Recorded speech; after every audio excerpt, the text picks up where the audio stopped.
just like people not used to this Jovi, so it's like I have to be open minded to be like let people not only hear it, they have to adjust to it. They want they used to the fun live show Jovi. This is just group home, baby. This is about my life. This is me. What you heard, yeah.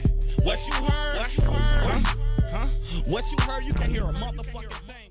Hey yo, what's up, people? It's your boy Tizzle from Pod Talk by Tizzle. I'm here with Jovi Joe. Yes, sir. And Skinny, of course. Yeah, man. Make sure y'all like, share, subscribe, comment to the channel. Run it up. Also, if you have any music, make sure you send it to the Gmail code 7@gmail.com. Yes, sir. Y'all don't know what we here for. Y'all know what we do, man. Special guest in the building, Jovi Joe.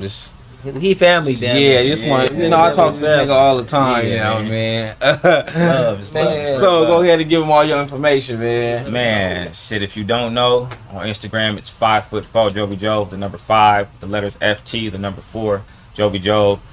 Everything else don't matter. Just know that the album dropping this month on the 27th. Group Home Baby. The wait is over.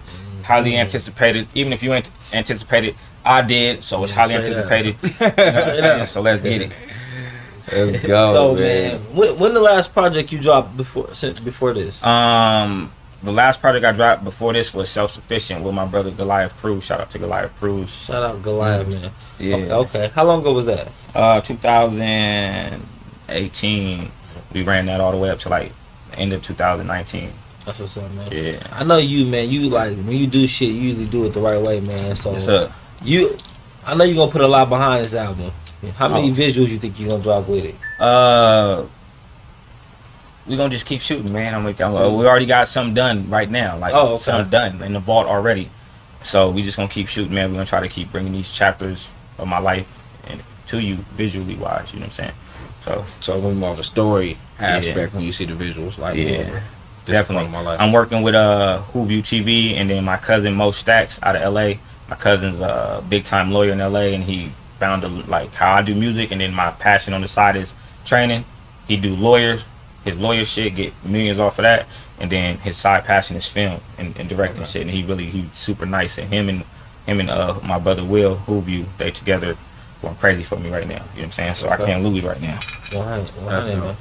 So you said I believe you said it was 15 tracks. Yes, sir. You said 3 skits, so that's dope. You put the skits into it. Yeah, interludes, man. We took it back to like trying to make the album an album, give it that album feel. You know what I'm saying, and make it like the interludes and skits basically are the glue to tie in the chapters of my life. And when I say chapters, I mean each record is a chapter of my life, and them little skits and interludes is classic to certain albums, and it just made everything make sense. You know what I'm saying? Absolutely.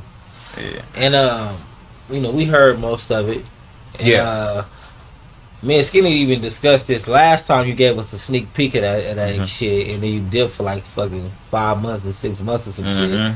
But we had discussed it, and we was like, damn, we didn't even really know Joe could come like that. You know what I mean? Because our first time hearing you was on the club. Yeah, big opportunity, big club, singing rap. And then you know did every song. You was on most of the songs, right? Yeah. And you adapted to every one. So we see how versatile you is. And your album's still versatile, but it's more like heartfelt. It's more like some sermons kind of in that motherfucker. Some life lessons. It's motivational. Where did that come from as far as with this album? Or have you always just made motivational music like that? To be honest, I wasn't really comfortable like talking about like my life on music, you know what I'm saying? Because I went through a lot and kind of embarrassed about it, you know what I'm saying, about a lot of situations and memories. But to be honest, Do Wrong, when he was going by days back in the day, he always was able to bring out that real music and help me just be able to articulate like life events and certain situations I came up in. And now it's like, remember I told y'all, I was gonna have family out here while I was working out. You feel me? So I had a lot of family every session just in there with me, helping me be comfortable, helping me be able to like we might be recording, but then we stop for a minute and we chopping about like some memories that happened when we was young, and now I'm able to articulate that into the record. You know what I'm saying? I'm able to add that in. So it was just having that family vibe around me, people I could trust emotionally. You know what I'm saying? Because that's just an emotional project. You know what I'm saying? Some records now I still listen to sliding no gym early in the morning. I cry to. You feel me? You know what I'm saying? And just because I'm proud of myself to be able to articulate that, because I know I'm gonna be able to help somebody else, you know what I'm saying, get through it, or help them be able to express it if they can't express it themselves. You feel me? You gotta be a voice for others, man, because everybody not strong enough to get past their demons or whatever that they feel that they went through. So it's kind of dope, like, to hear someone articulate that and able to just and make it catch and make it listenable. Like I you, appreciate I was you. gonna say Like, listenable. Hey, nah. Everybody but- know. Everybody know exactly what you mean when you say listenable. Because even with this project, even though you did choose real life issue, touchy subjects, like your touchy subjects and all that, your beat package is not. Your beat package is still fun. Yeah, You know what I'm saying? Like most of them. Yeah, outside of the yes, most of them. Yeah. Like even Group Home Baby, the beat is still like. Group on, baby, I've been through a lot. Social worker said she care about me, tell her stop. Dropped hit, baby, I've been through a lot. So please don't never ask me why I chose to hit the block. I was frustrated, man, I hated in them group homes. Gang related, but we not related in them group homes. Every chance I got, I ran away from them group homes. Say they care, swear they faking in them group homes. They don't even see a child when they look at you. They see a mother check when they look at you. it still make you listen. You could have did anything to that beat. You didn't have to put your life on that beat like that. You know what I'm saying? It wasn't one of the ones where I'm listening to like Boosie talk about cancer and it's like, oh my god, I feel like I'm gonna die too. You know what I'm saying? Like yours was, you was still like, this is what I went through, but I made the beat make it sound like I made the best of my situation. Yeah. Like, this is what I was going through, but I'm still making the That's best probably of it. the only thing that I bumped heads with my couple of people that was highly involved with the album. Like they wanted more so like Rick Ross type of records where like those beats are real piano-y, you know what I'm saying? Yeah. I just felt like I didn't want people to fall asleep listening to my story. You know what I'm saying? I didn't want people to be like this the whole time listening. You got to be able to feel the music and do your shit. I should be able to cook and feel this shit. I should be able to be getting dressed and feel this shit. You know what I'm saying? So a lot of the beats, they match the energy of the topic, but you can still, it's a song though. I kept in mind of this is an album and it's still a song. People got to be able to fuck with this shit. Right. Like musically, they got to be able to fuck with it. So I don't want to just tell a sad story to these sad ass beats and the whole album just slow as fuck and it's young, sad and blue. Nah. It's like it's a struggle, but then there's triumph too. So you know what I'm saying? You got to be able to hit them horns. You got to be able to feel like, oh shit, some shit happened and damn buddy, you know what I'm saying? You got to be able to bounce with me. You know what I'm saying? That's the only reason I did bump heads with some guys. I feel them though, because it's like when I feel both sides of it now that you're saying that too, right? Because we're accustomed to hearing a certain sound when we're gonna get a certain thing, like a horror movie. You know when someone's about to die Cause you hear that, like you know what I'm saying, even like Jaws or something. You know that you know that music coming or that symphony kicks in, so you know some bullshit about to happen. You know somebody, and with your shit, it's like I think that the way you did it was dope. It like kind of tricked your ear because when I hear the beat, I hear the beat. I'm thinking you about to like do some cool shit, but you talking that other shit. You know so it's like it kind of makes a motherfucker think like, damn, hold on, I gotta really listen to this shit. So I thought that was genius though. That was genius to me because it made me listen to the words harder because I kind of prejudged the song. Once I hear it, I'm like, he got to be talking about this. What's gonna be about, and it's about something totally different. You know what I'm saying? And I just want people to listen. Like I'm not here to make you dance and do all that on this project. It's some smackers on there. Don't get it fucked up, but I just want people to listen.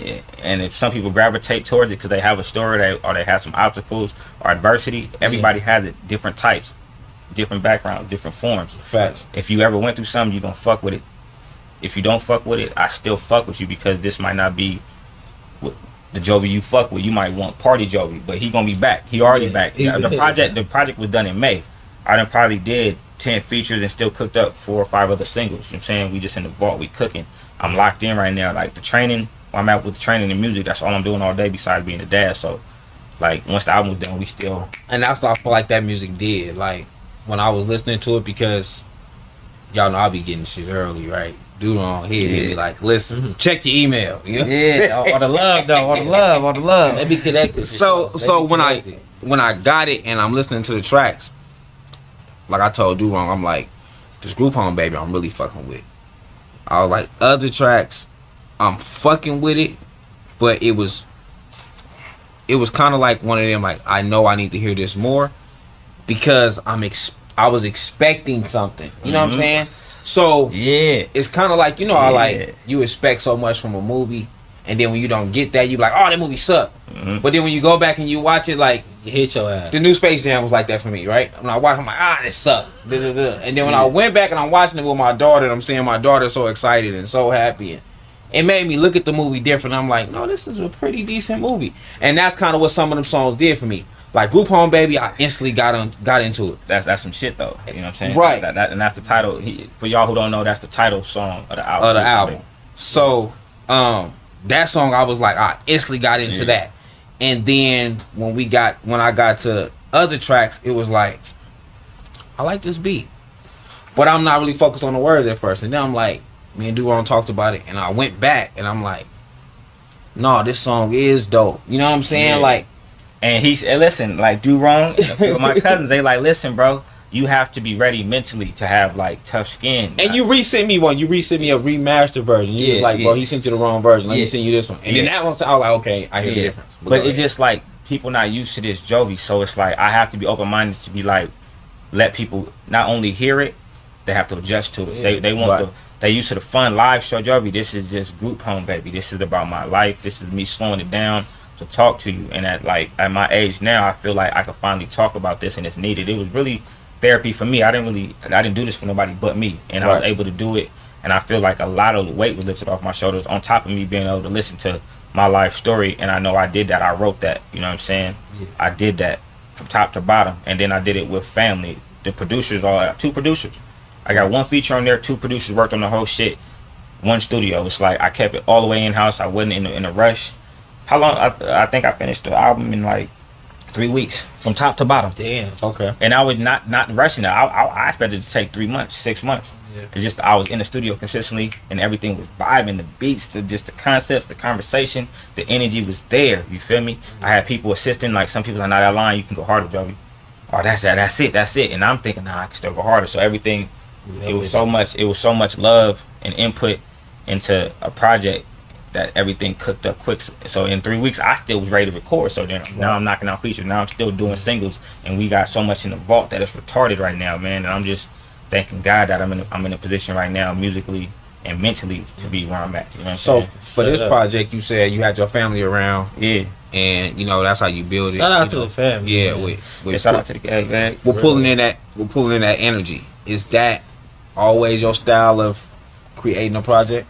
Nah, this is my first time. Like I say, I always been like, to be honest though, this is like the first project where a lot of my family is fucking with the music. Like a lot of my family, like keep it 100, they would just say like, yo, you just keep doing your shit, cause of, like, you know what I'm saying. Not that they didn't fuck with it. That don't mean like it's alright, but it ain't next level. Yeah. That's how we feel. And these is my cousins, like people that I grew up with once I got into the family. Yeah, that shit cool. Yeah, and like I had some cousins fucking with it, all my shit forever. But then I got some cousins that's really LA niggas, and they like that shit cool, bro. Them beats is cool. Keep doing your shit. You can rap. You know what I'm saying? Yeah, they not dissing it. And for years I sent them shit, but now this project I got the whole family crying and vibing with me, and it's not because it's about them or. It's like the music is where it needs to be right now. It's the music. I could be talking about anything right now, but where the vibe is at right now, where I'm at, coming on records, it's like it's where it need to be, and the family's proud. So it's like I feel like I did what I was supposed to do. So like it really don't matter who fuck with the album, but it's out here for you to fuck with, if that makes sense. You know what I'm saying? Right. Because it was for me. It was therapy for me. So if you fuck with it, you obviously went through something too, and you overcame that shit. If you don't fuck with it, I got some club shit for you, or you gonna fuck with that. You know what I'm saying? It's all good. Everything ain't for everybody. You know what I'm saying? Facts. Yeah, for sure, man. So, the title. What do it mean to you when you hear the title? Group Home Baby. What that mean to you? Because you talk about that a lot. Where I came from, don't you really make it where I came from? That's why I blaze one to take away the stress of where I came from.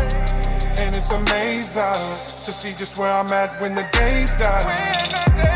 So let them say something, cause they can never make it where I came from. I come from that. I am that, nigga. I'm sure there's a lot of motherfuckers that came from that. Group Home Baby. It is what it is. The album covers graphic and it's straight to the point. Group Home Baby, man. Nigga, our parents made, if anybody mama did dope on the level where she wasn't there at all, or you went through the foster care, you understand what I mean? You were born into a fucked up situation, and you were forced to be in a certain place, or in a certain family, or in a certain home by the state. You're not you don't got no fucking say so. You gonna move when they say so. You could be here for one day, you could be here for 1 year, you could be here for 5 years, you could be here till you emancipate at 18, but you don't have no control over none of that. It's like growing up in the prison system. Basically, people that's been through that. It's like growing up in the prison system. It's just like, you're not in prison, but at that age, because you feel move me, you move me where I want to move you to. Like Yeah. I can't get when I get comfortable, you can say, yeah, but this ain't your house no more. You know what I'm saying? Like what the fuck? Like how you gonna tell me this ain't? Like what the? And then you know what I'm saying? Like getting used to people. Like I see you with like you and LaVon got a bond that probably can't be broken. You know what I'm saying? You and LaVon like you can just see like you more so attached to the people, like the people around you. Yeah, like family. You really make even when they friends, you make your friends family. You make it. Yeah, the ones that can call me like, hey, y'all know what's up, and it's not a whole lot. And I know a lot of people, and it's not saying that they not my niggas. Right. But even in certain situations, my niggas got a tight circle. That's their family. Yeah. Outside of that, it's love, and then it's associates, and then it's niggas you really rock with. Right. But inside this inner circle that my everyday, like I talk to niggas every day, daily about whatever, it don't matter. Nigga, that's family, and I rock hard with my guys. You feel me? 100. And on your on one of the tracks I heard you say, I don't want to misquote you, but you said something about like how you was born don't determine it. It's you said something about like it's how hard you went, how hard you go. Oh yeah. I know exactly what you're talking about. It's basically saying whatever situation you're forced to be in when you growing up, whether you with your parents or not, that's one thing. But how you grow up and how you turn out, it's up to you for real. Shut up. I'm saying, are you doing the homework? Are you going to class? Are you being the class clown? Are you being cool? Yeah. And then when whatever you thought was cool, when you get older, you don't walk across that stage, that shit ain't so cool. Right. That nigga you was picking on in class that was going to class every day got the Bentley, and your mama worked for him now. Yeah. You know what I'm saying? That's cool. And like, so it's just like, Yeah, 100. You got when I heard the album, when we just was listening to pieces of the album, the interludes is kind of what I want to touch on. Yeah. Your interlude, you got the little boy talking about being in the group home and talking to the lady that's or whatever. Man, I'm not angry. I'm just in a damn group home. I don't know my parents, and I got to talk to you about it. Man, I'm out. He's gonna be a statistic. It's a representation of a that conversation. Yeah. It reminded me of Snoop Dogg's Doggy Style on Bow Wow. Said I want to be a motherfucking hustler. You know what I'm saying? Like that's what it reminded me of. That's dope. Recreating that did what for you? Recreating that, it was recreating that moment, because I know it's a moment. It's a real moment in your life at some point. At first, I don't say I don't know. At first, I had mixed feelings about it, because I felt like I'd be vulnerable. Like niggas gonna be snickering in the background. I said I couldn't have like random like niggas in the studio doing this. You know what I'm saying? Then I felt vulnerable talking to the young lady and the kid and her son that I had do that for me. Like the therapist and the kid, that was a mom and a son. Okay. So it was able for them to be comfortable doing it, and it was able for the son to be comfortable, because you're talking to your mom, you're just saying these things. And he wasn't really comfortable saying like damn and to his mama. But his mom let him know like this is your acting at this point. You know what I'm saying? This is, you have a future in this, so let's get into role. But it was just it was important for me, but it was difficult too, because like I said, you feel vulnerable. You don't want motherfuckers laughing at you like damn you. And then because you're really putting your life in that part of the skit, like this not me just making shit up for a movie, or this not like this is me giving you my life. And then him being able to emotionally lock into certain parts on certain lines, like how people gonna be able to feel him when he say, "But I'm in a group home. I don't know my mom and dad." His tone dropped. You can tell his head would have dropped, and a tear might have been coming down. You're gonna be able to feel that in his tone. But I needed him to hit that, because that's how it felt. It took a minute, but he was able to do that for me and help. Shout out little man, man. And it was like a lot of it wasn't even a whole lot of coaching. It was just catching that right emotion, and we did it a gang of times. But when we caught it, it was perfect, and it was representation of that. So it was needed, but it like I say, I'm not nervous about it. I'm glad that it is out. Well, I'm glad that that's recorded, so it can drop and be out. But still right now I just feel vulnerable. You know what I'm saying? It's like, damn, okay, what motherfuckers gonna be saying? Because I'm giving somebody a different part of me. You know what I'm saying?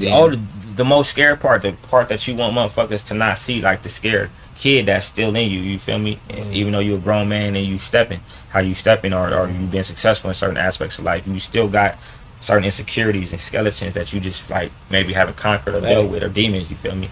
And I just feel like I put it all on the table. So now it's like the world could have that. For real. They can't ever use it against you. People feel like we don't. Yeah. People feel like people don't go through that with whatever you doing. Like you in fitness. So if I'm seeing this strong person all the time, you always working out, your body fit, and and then I hear this, and I'm like, oh, he not perfect. He not Superman. He not perfect.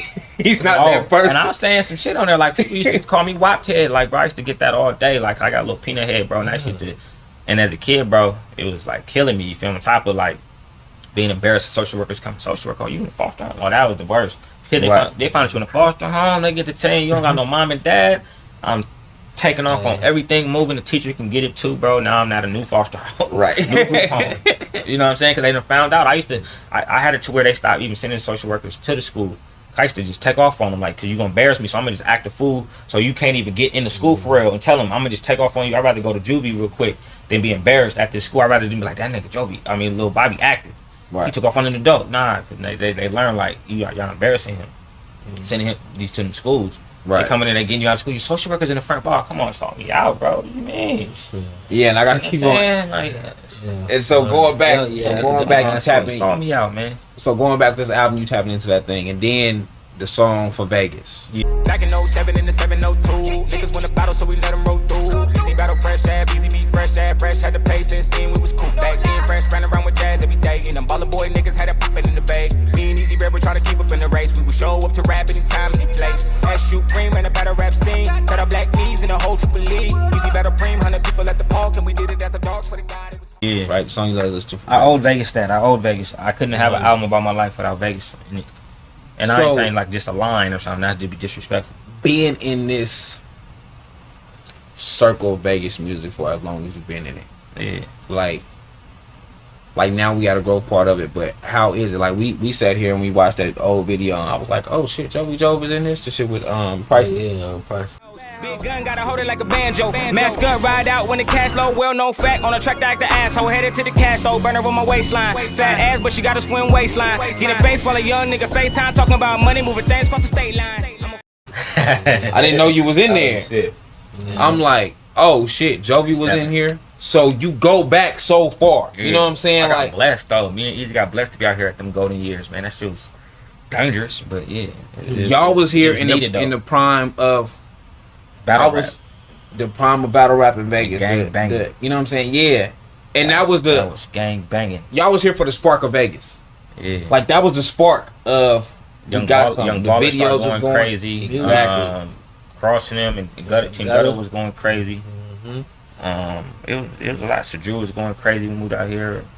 Fresh Ave, rest in peace. Jazz, Super Pat. You know what I'm saying? They was going crazy. We was out here when it mattered. SU Preem was doing shit on the battle rap. And y'all was LA cats. Yeah. So how was that merging into that? Well, at first it was no merging. Niggas wasn't fucking with it. Like I don't know. Like I say, the weekend, our first weekend out here was All-Star Weekend when that fight happened, and then we was in that. Right. We was in there, and that's no lying. In fact, we was in there. Niggas throwing. I didn't know casino. The little things can move like that. Niggas pushing over slot machines. Niggas throwing them heavy ass chairs. That shit was ugly. But we thought Vegas was like that every day, so we moved out here. We was like, oh shit, nigga, what? It's going. We bragging like, nigga, I'm gone. Like literally, we came out here from the job the next week and moved out here, and the niggas like, what the fuck happened to the who party? You moved with? Me and Easy Ray, we went to college in Lancaster, and we used to battle rap out there, and I wasn't even going to class for it. I just battle rapping, making money, and Easy battle rapping. We was doing music. And we came to Vegas, like I said, to fuck around. The homie had a brother out here who wanted to manage us. He's like, y'all should come to Vegas. We was like, ain't moving to Vegas, but we'll come fuck with you. All-Star Weekend, cool. And then the nigga kind of sold us, like, see, this how it is all the time. We was like, nigga, what? And what sold us was the fight in the MGM. We was like, oh, it's snapping. Oh, we out here. Let's go. That's great. And then, like I say, but being out here for those years, I don't think a nigga could really even get respect if you wasn't out here for them years. If you not from Vegas, like I'm talking about, you're not from Vegas. You was for real. Like you moved out here. You went to college somewhere else. You went to high school somewhere else. You came out here. Now, like, you know, pimping and all that, you know what I'm saying? You can get into that world and do your shit regardless. If niggas respect, that shit respectable if you doing your shit. I'm not in that world, but that's different. But with the music shit, there's niggas out here to this day that I know that's solid out here that fuck with a lot of Vegas cats, but niggas may not give them that same respect because they went out here when it was loading up. You know what I'm saying? When niggas didn't have music videos, when niggas was really thugging at the skate parks and Daddy Max and Take One, Ice House Lounge. I can go back and name some shit. You know what I'm saying? Like, you know what I'm saying? Like I was back in the day, man. So you was in that. So you was in that mode, and then you know, like you merged in. So now we here. Now everything is going on. What's your take on everything? The shit with the DJs. You about with the DJs? The shit with the DJs. The shit with the. You know what I'm saying? Just everything that's happening right now. I think that music, everything. Vegas. I feel like Vegas, from the outside looking in, like, because I'm not from out here, but I've been out here. But for people who don't know what's going on, Vegas has a culture now. Like y'all always had culture. Don't get it fucked up. I don't want niggas to try to quote me like, oh, nigga got me fucked up in the city for nah. A nigga from Detroit can be like, damn, I just watched these Vegas cats on 40. I can look up a Vegas artist and he gonna be on 4 different blog sites. He gonna be on this podcast. They all Vegas podcasts.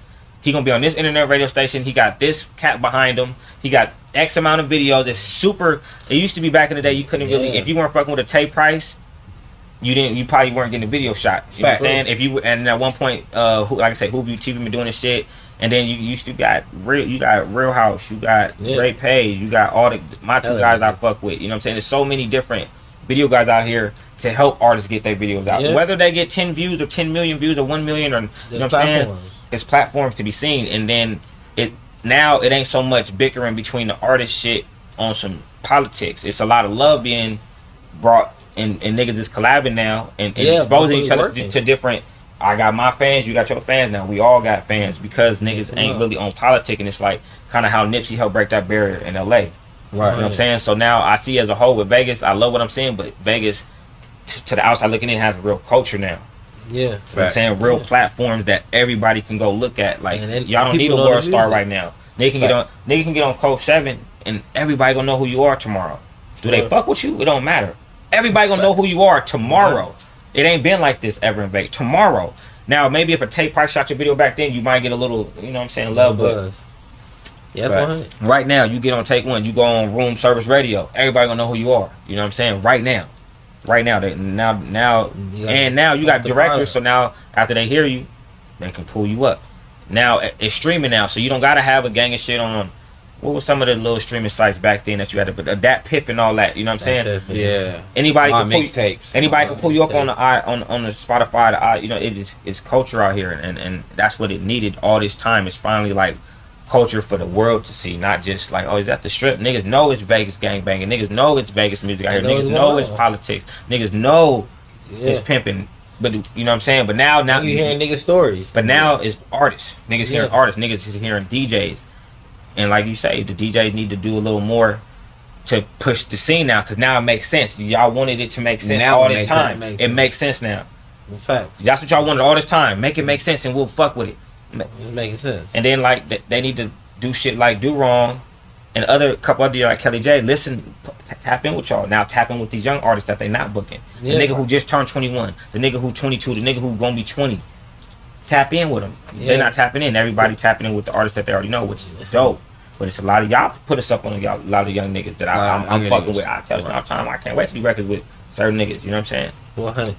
Yeah, but that's like the best thing. I say that's the best thing that came from this is the relationships we gained. Culture, y'all are a big part of that big bridge gapper. I mean, you know what I'm saying? Yeah. Y'all bridging that gap between a lot of shit. Like even the gangbanging shit. I'm happy that y'all doing a lot of shit because there's a lot of niggas who may not. I've been out here long enough to know that certain people who not fucking around. You know what I'm saying? Yeah. And because now it's to the point you have to do it. You're gonna have to do it or you're gonna get left behind.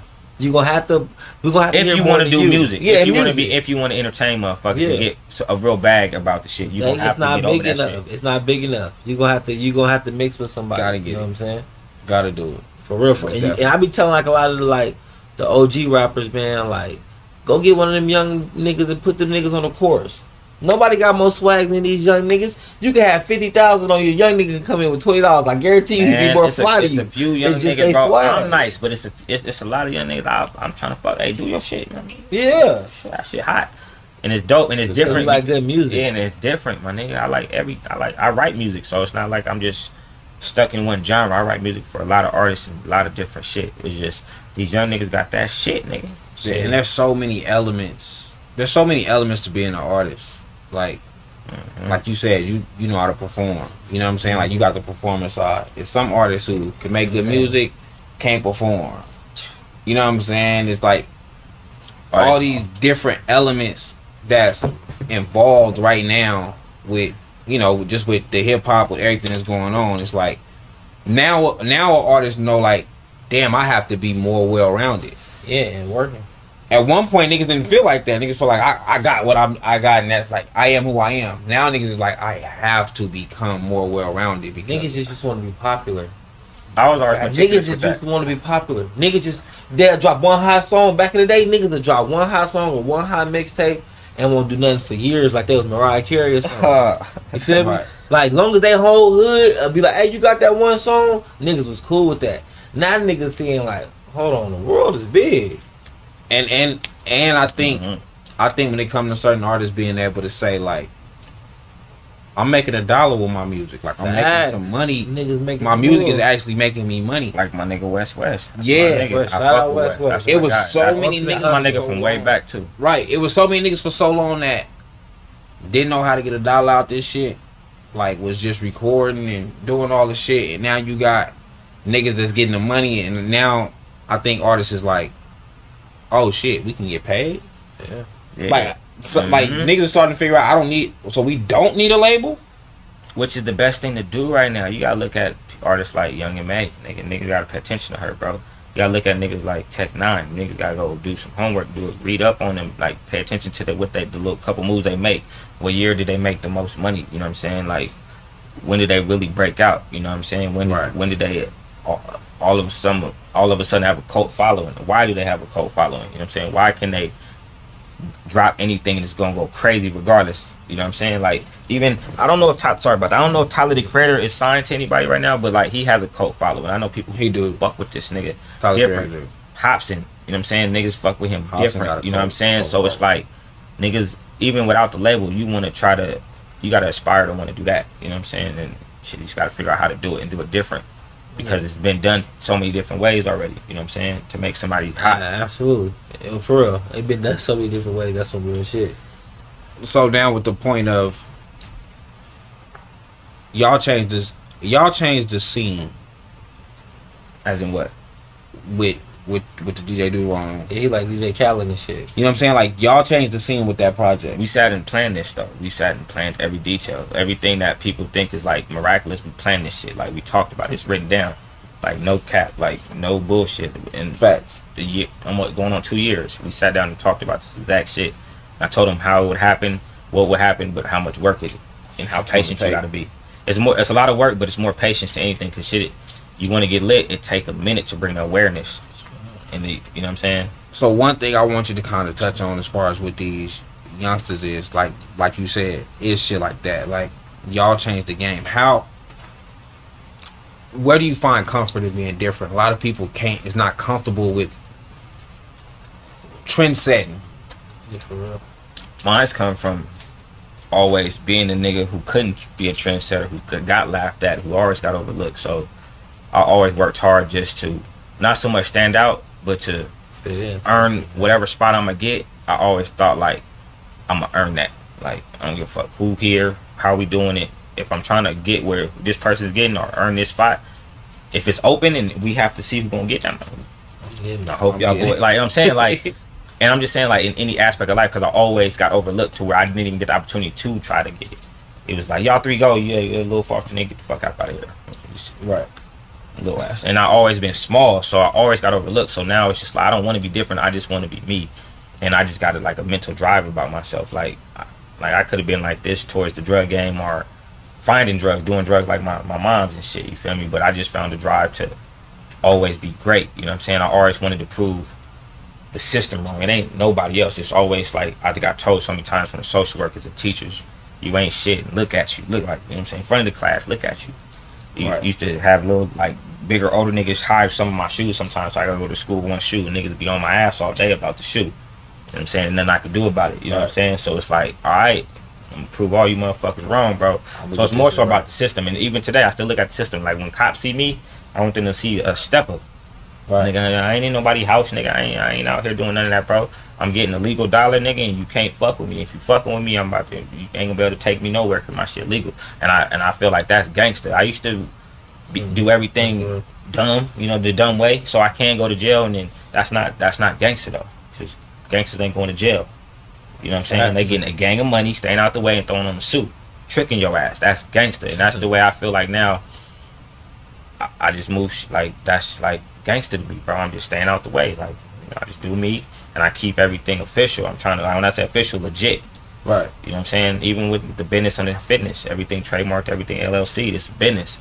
Sure. I'm not playing with it. I'm not doing it to look cool or to say I'm doing something. I'm doing it to change my daughter's life at this point. You know what I'm saying? 100. That's real shit. And yeah, his shit is snatched by Jovi. You know what I'm yes, saying? Sir, man. Shredded by Jovi, snatched by Jovi. Yeah, man, for sure, man. Artists, if you're trying to get your show up, and I'm not saying that your live show ain't right, I do artist tour training to where we build up your wind endurance, your lung endurance to where you can perform.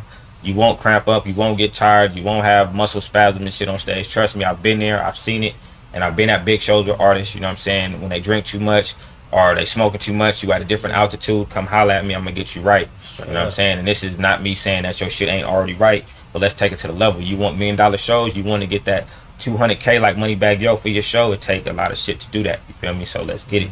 If you try and train and take it to the next level, you know what I'm saying? At least on the physical aspect of your performance, because if you ain't there, you ain't getting your money. Think about it like that, you know what I'm saying? Facts, man, for sure, man. And shit, man, before we get up out of here, man, you know we gotta do the segment Game for Lames, man. Oh, okay. Let the people know some game you acquired in life that you feel can help you deviate from some bullshit. I've learned to congratulate niggas winning, regardless if they're your partner or whoever, because when you can congratulate the next man for winning, not only do you set yourself up for a blessing, you allow yourself to not look at that like you're in competition. You look at it like, how can I learn from that? How can I do that? How can I get my next W and stay away from my next L? You know what I'm saying? So I learned to just congratulate people winning, whether it's in music, fashion, any aspect of winning. I just congratulate people, even if it's somebody that I don't particularly fuck with. If you winning, hey, shut up. Hats off, king. You know what I'm saying? Hats off, queen. Yeah. It may not be my people, or I may not, but you winning. You know what I'm saying? Your kids can eat. I don't want to see nobody die or be broke or go through nothing that I wouldn't want myself to go through or my kids. You feel me? So if you can congratulate people for winning and not be negative or compete with them, I think that you'll set yourself up to receive a lot more blessings, and you'll open your eyes up to learn from that person too. You know what I'm saying? Wham, motherfucking. Enough said. Shit, that's a real shit. Celebrate others' wins, man. And give people their flowers, bro. Hey, another person win ain't your loss. That's the problem. Facts. That's what people gotta realize. Another person win is not your loss. People who take another person win as personal. Like, they ain't got nothing to do with you. That's what they got set up in their life. Yes, sir. Yeah, man. Yes, sir. Yes, sir. But with that being said, man, this is Pilot Talk by Tizzle. Yes, sir. We here with Jovi Jove, Skinny here. We back. Yeah. Code 7, man. Like, share, subscribe. We are gone. Yes, sir. Go hard for this. How the fuck you winning if you lost to this? Niggas think they own, so they get off in this. It's easy to get crossed in this. On TOP, we gon' get far from this. Step up in they town and burn it down like I'm a